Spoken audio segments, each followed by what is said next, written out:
Good afternoon, everyone. I would like to thank Sages for giving me an opportunity to do this presentation. And before I start over, I just would like to mention that this presentation has been done from the updated registry of the patients, so the numbers are going to be different from the printed abstracts which are there in the books there. I don't have anything to disclose. Revisional bariatric surgery, as we know, is increasing in frequency worldwide as a result of the demand for the primary bariatric surgery. And the revisional rates following a primary bariatric surgery are anywhere between 10 and 25%. And according to the recently published longitudinal assessment of bariatric surgery study from the multi-institutions in the United States, Roux-en-Y gastric bypass is the preferred choice of revisional bariatric surgery in about 64% of the patients. Our study included 585 patients, of which 547 underwent primary gastric bypass and 38 revisions were performed. The primary patients were heavier significantly preoperatively with a mean BMI of 46.9, and there was no significant difference between the age and the gender between the groups. This is a prospectively case-controlled study which has an IRB approval from the database at the St. Francis Hospital.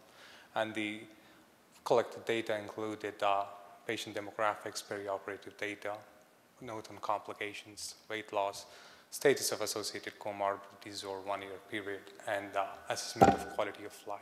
Sorry. The criteria for picking up the primary patients were similar to the established NIH guidelines. And the inadequate weight loss was the most commonest indication for the revision procedure at 31%, followed by gastroesophageal reflux disease, weight regain, abdominal pain, ulcer, and anastomotic stricture. The revisions were broadly categorized into the conversions of restrictive procedures to Roux-en-Y gastric bypass and revision of procedures with a malabsorptive component. Adjustable gastric band to Roux-en-Y gastric bypass was the most commonly performed revision procedure under the restrictive group, and the revision of gastrojejunostomy is under the malabsorptive component.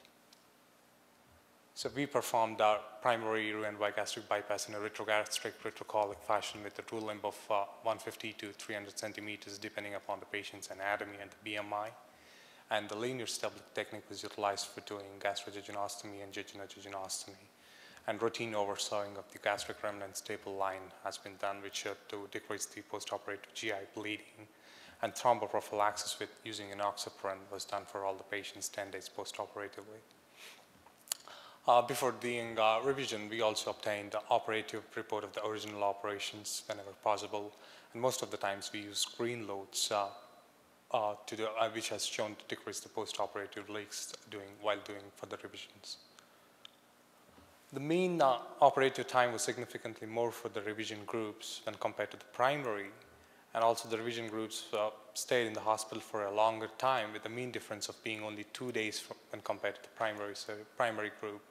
And their conversion rate was high in the revision group as opposed to the none in the primary group.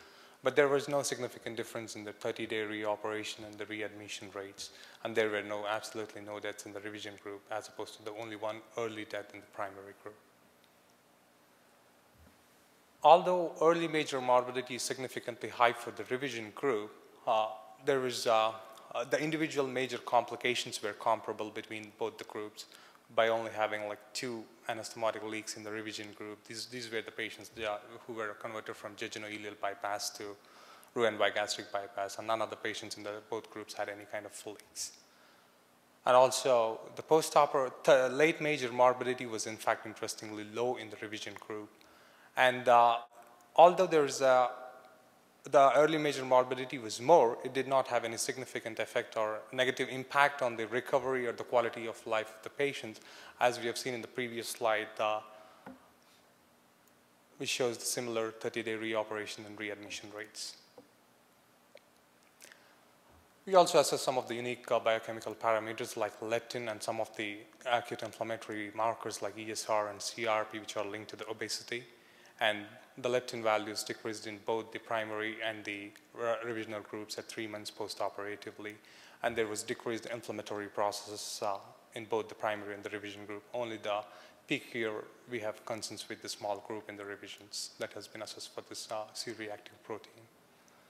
There was significant improvement in all the lipid parameters over 3 months of period in both the primary and the revision groups, thereby suggesting that gastric bypass could be safely done for even as a revisional procedures, which decreases the incidence of coronary artery diseases in both the groups.